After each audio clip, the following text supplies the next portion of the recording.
वो बड़ी भयानक तूफानी रात थी। कभी बिजली चमकती तो कभी बादल गरजते। वहीं एक झोपड़ी के अंदर सबरी प्रसव पीड़ा में तड़पे जा रही थी। आह आह माँ, उह, आह। माँ, माँ, भगवान जी, मेरी माँ को पेट में दर्द हो रहा है, उनको ठीक कर दो ना। सोनम बेटी, जा जाकर पड़ोस में से दाई माँ को बुला ला। छाता ओढ़ी बूढ़ी सी दाई माँ आती हैं और जांच पड़ताल करती हैं। बच्चा पेट में उल्टा घूम गया है, सुरक्षित डिलीवरी बड़ा कठिन है सबरी। नहीं गंगा मौसी, इस बच्चे के लिए मैंने बहुत तप किए हैं, सुहाग तो पहले ही छीन लिया उस निर्दयी ईश्वर ने, लेकिन अपने बच्चे को खोकर जी नहीं पाएगी ये दुखियारी माँ। 9 महीने कोख में रखा है इसे मैंने। भगवान को नियति बदलनी होगी, इसे मेरी झोली में डालकर नहीं वापस ले सकता वो। पीड़ा के मन से एक तरफ उस गरीब माँ की आंखों से आंसुओं की झड़ी बरसे जा रही थी, तो वहीं आसमान से बारिश। कुछ देर में वह दूसरी बेटी को जन्म देती है, जिसे गोद में देते हुए धाय नीरस मन से कहती है, इस बार भी लड़की हुई है। भगवान एक बेटा दे देता तो कल को बुढ़ापे की एक आस हो जाता। तो क्या हुआ मौसी, मेरी बेटियां बेटों से कम थोड़ी हैं। इन दोनों में से कोई एक तो अपनी गरीब माँ का सहारा बनेगी। मैं इन्हें खूब पढ़ाऊंगी लिखाऊंगी, इन्हें काबिल बनाऊंगी, चाहे मेरी जिंदगी क्यों ना लग जाए। पति के मरने के बाद उस गरीब माँ को किसी नाते रिश्तेदार से मदद का कोई सहारा नहीं था। वहीं लोगों की तरह तरह की ताने बाने सुनकर भी 2 बेटियों के होने से सबरी कभी दिल छोटा नहीं करती, और जहाँ एक बेटी उंगली पकड़कर तो वहीं दूसरी को पीठ पर बांधकर वह माँ भयंकर गर्मी और तपती धूप में मेहनत मजदूरी करके उन्हें पालती पोसती है। आंगन में चक्की पीसते। हे राम जी, आज तो कितना घाम है, चक्की भी इतनी गर्म हो गई है कि छुई नहीं जा रही, मगर जल्दी से आटा पीसना होगा, दोनों भूखी आएंगी। धूप में चक्की पीसते हुए सबरी के हाथों में छाले पड़ जाते हैं, जिसके बाद वह धाए धाए लहकते चूल्हे पर रोटी बनाती है। तभी सोनम और माँ ही रिजल्ट लेके आती है। माँ, माँ, ये देखो मेरा रिजल्ट, मैंने फर्स्ट क्लास से 12वीं पास की है। फर्स्ट क्लास क्या होता है बिटिया, मुझे समझाना। ओहो माँ, दिखा दी ना गंवारपंती, 2-4 अक्षर तुमको भी पढ़ लेना चाहिए था। फर्स्ट क्लास का मतलब दीदी ने पूरे गांव जिले में टॉप किया है। छोटी बेटी माही की बात उस गरीब माँ के कलेजे को छल्ली छल्ली सा कर देती है, लेकिन फिर भी वो मुस्कुराती है। चलो राम जी की कृपा है, मैंने मन्नत मानी थी, आज ही लड्डू चढ़ा दूंगी। अरे मैं तो भूल ही गई, तुम दोनों धूप में से आई हो, प्यास लगी होगी, तुम्हें पानी देती हूँ। सबरी अपनी ईंट रसोई में से सालों पुराने सुराही में से पानी देती है। पानी गर्म होने से दोनों बहनें नाक चढ़ा लेती हैं। ओहो माँ, इस मटके के पानी से प्यास भी नहीं बुझती, पता नहीं ये गरीबी कब दूर होगी। ना तो हमारे घर में एक फ्रिज है, ना एसी।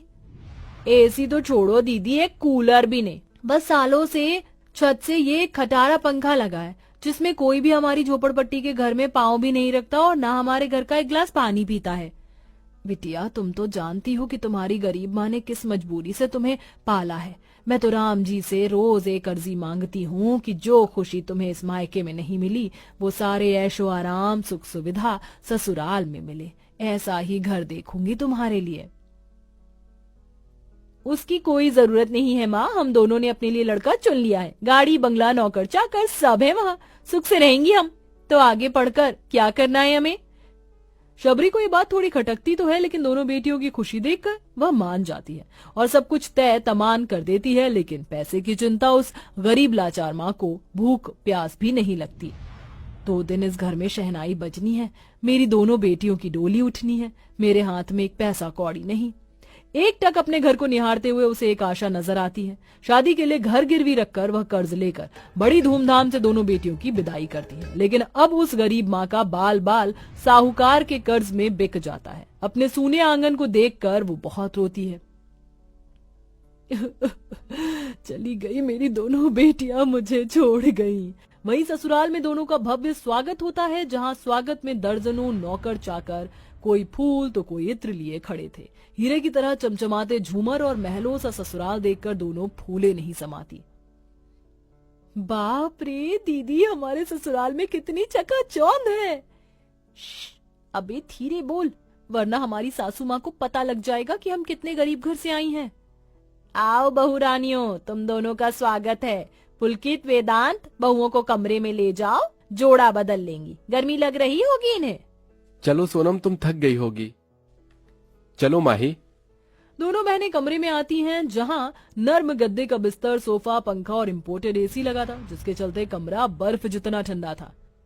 एसी ठाठ वाला ससुराल मिला है, ऐसा लग रहा है जैसे जन्नत में पहुंच गई हूँ, वरना माँ के घर में उस एक पंखे में सोया भी नहीं जाता था।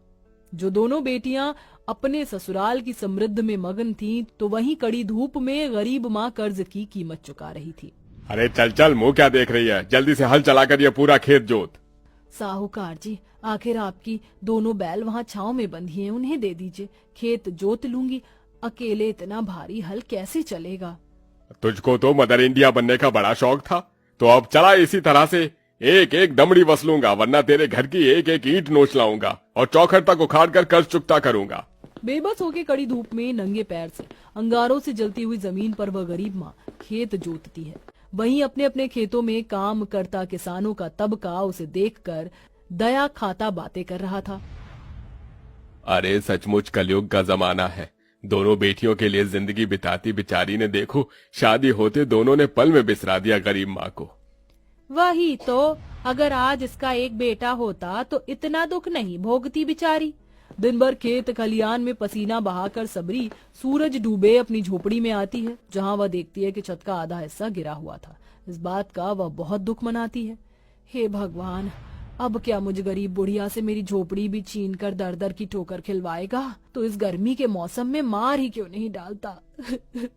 मेरी दोनों बेटी अपने अपने घर जाकर भूल ही गई, मुझको एक बार पलटकर देखने भी नहीं आई। किसी तरह अपनी उजड़ी झोपड़ी को वो फूस से बना लेती है, लेकिन मटके के टूट जाने से झुलसने वाली उस गर्मी में थोड़ा भी ठंडा पानी पीने की उसकी आखिरी आस भी टूट चुकी थी। ऐसे में प्यास से बेचैन वह भूखे सो जाती है। तभी चर चार की आवाज करते पंखा भी खराब हो जाता है। हे भगवान, ये पंखा भी चल बसा। ये गर्मी तो बस मुझको ढाने आई है। एक तरफ कई दिनों का भूखा शरीर और गर्मी का सताव उसे बिस्तर पर ला देती है, इधर दोनों बहनों की जिंदगी सुख में कट रही थी। दीदी गर्म गर्म पिज्जा और ऊपर से फ्रिज का ठंडा जूस, मजा आ गया। तभी दोनों के पति आए। सोनम, तुम्हारी माँ की तबीयत ठीक नहीं, तुम्हारे गांव का एक आदमी आया था, चलो उनसे मिल आते हैं। क्या मुसीबत है, मेरा तो एसी छोड़कर जाने का मन भी नहीं। माँ के घर में गर्मी में उबलना पड़ेगा। अगर हमने ये बात अपने पति को जता दी तो पता नहीं क्या समझेंगे। ठीक है, चलते हैं, लेकिन रुकेंगे नहीं वहाँ।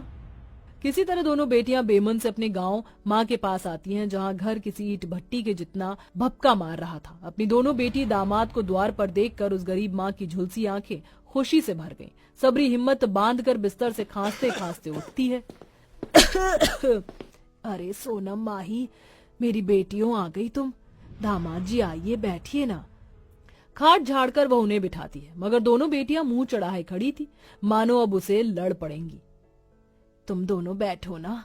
दामाद जी, आप दोनों क्या पियेंगे, चाय या शरबत या पेप्सी वगैरह? माँ, ये फालतू की फेका लोची मत करो। जब तुम्हारे इस गरीब से घर में फ्रिज नहीं है तो पेप्सी कहाँ से लाओगी? सालों पुराने उसी मटके का पानी ही दोगी हमारे पति को। बेटी का दिया कड़वा ताना उसके मन को कचोट कर रख देते हैं। शबरी की आंख में से आंसू छलक जाता है। वह पड़ोस में से थोड़ा बर्फ का पानी लाकर उन्हें देती है। ये लो दामाद जी। आज यहीं रुककर कल घर चलेंगे हम। लेकिन दोनों बेटियां टस से मस नहीं होती। झोपड़ी में लगी छावनी कई जगह से टूटी हुई थी, इसलिए धूप की किरण भी घर में आ रही थी। तभी सोनम ने कहा, अजी अब तो माँ से मिलना हो गया तो चले, गर्मी में हमारा दम घुट रहा है, पंखा भी खराब पड़ा है। दोनों की अकड़ और ऐंठ को मिटाने के लिए दोनों के पति कहते हैं, आज यहीं रुककर कल घर चलेंगे हम। लेकिन सुख सुविधा की लत लग जाने के बाद अपनी गरीब माँ के घर में फ्रिज और एसी के बिना एक रात गुजरना भी दोनों को भारी पड़ जाता है। सबरी सारी रात उन्हें पंखा डुलाती हुई बिहान कर देती है। माँ, तुम सोई नहीं रात भर? नहीं, तुम दोनों को गर्मी लग रही थी इसलिए। और मेरा क्या है, इस गर्मी में मैं तो रात भर जागती रह जाती हूँ, कम ही नींद आती है। अपने आप पर बीतने के बाद दोनों का मन माँ के प्रति ममता से भर जाता है। वह अपनी माँ के पाँव में गिर जाती हैं। माँ, हमको माफ कर दो। तुमने अपना पेट काट कर हमें पाला, जहाँ हमने कहा उसी घर में ब्याह, और हमने तुम्हें ही ताना कसा। हम बहुत बुरी बेटियां हैं माँ। ना रो मेरी बच्चियों, तुम दोनों हमेशा इस माँ के कलेजे का टुकड़ा बनकर रहोगी। दीदी माँ ने बहुत मेहनत कर ली, अब सुख के दिन देखने का वक्त है माँ का। दोनों अपने गरीब माँ के घर के लिए एसी और फ्रिज लगवाती हैं, साथ में पूरे घर की मरम्मत भी करवाती हैं, जिससे शबरी की जिंदगी के बाकी के दिन अच्छे गुजर जाते हैं। मगर इस कलयुग में अक्सर औलाद माँ बाप का किया भूल जाते हैं और जाने सबरी सी कितनी माएं दुखों में जिंदगी जी रही हैं।